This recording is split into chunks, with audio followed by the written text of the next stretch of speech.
Kua piki ake ngā rawa o Waikato Tainui ki te whitu tekau mā rima miliona tāra, hei tā rātou pūrongo ātou. Aha kua te piki ake o ngā rawa, kei te mōhio te toihau o te ara taura, tērā ētahi te oro i wā rātou toki ki te tapatapahi i ngā hua. I whakai ētahi o te uepū o Waikato Tainui ki te kōrero motu hake mai ki te karere i te rangi nei, i reira a pōtaka maipi. I puato o te ara taura kei roto i te pango me te mā, arā te pikinga ake o ngā rawa o Waikato Tainui mai te 640 miliona tāra ki te 775 miliona tāra. Kei te koa i te ahuatanga o ngā mahi i eke i te tuki.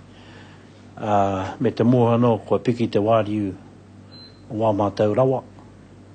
Koe ki te whitu tekau mārima miliona tāra. Kua hei mātou te tuku āwhinātu ki wā mātou marae. E te kaumaurua marama kimuri, i ko pū ake ngā whakapai kua utaina ki runga i ngā mema o te ara taura, kei te whakapau pū te ara rātou ki runga i a rātou anō. Hakoa ngā whakahe ki runga ki a mātou mo ngā whakapau ngā moni. Ki hai mātou whakapau katoa wā mātou moni. No reira, kei reira e te moni e toiana.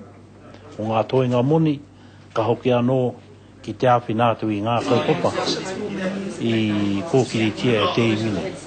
Kei te waia a Tukuroirangi Morgan ki ngā hua kua puta mai te ripoata ātau. Engari ki te kore te iwi o Waikato Tainui e waia ana ki te heamana nei, me ngā memo o te ara taura, kararu rātau. Ko te mana kōwhiri, kei roto i te ringaringa o te iwi. Well, number one, I'm looking forward to the opportunity as a beneficiary to come to this hui on Sunday and really hold to account Te Kaunganui and even Te Aratau what's happened over this period. I think our beneficiaries have had enough and we want some real answers. But more importantly, how are we going to go forward on this? You know? And I think I look forward to the new Te Kaunganui. Ko ngā mai me ngā angi tū o te iwi ka taia te kōkiri ake ki roto i te whare o te kauhanga nui, hei te rātapu e tū mai nei. Ka tūwhera mai te whare o te kauhanga nui ki ngā uri katoa o Waikato Tainui ki roto i te hui ātau. Pōtaka maipi, te karere.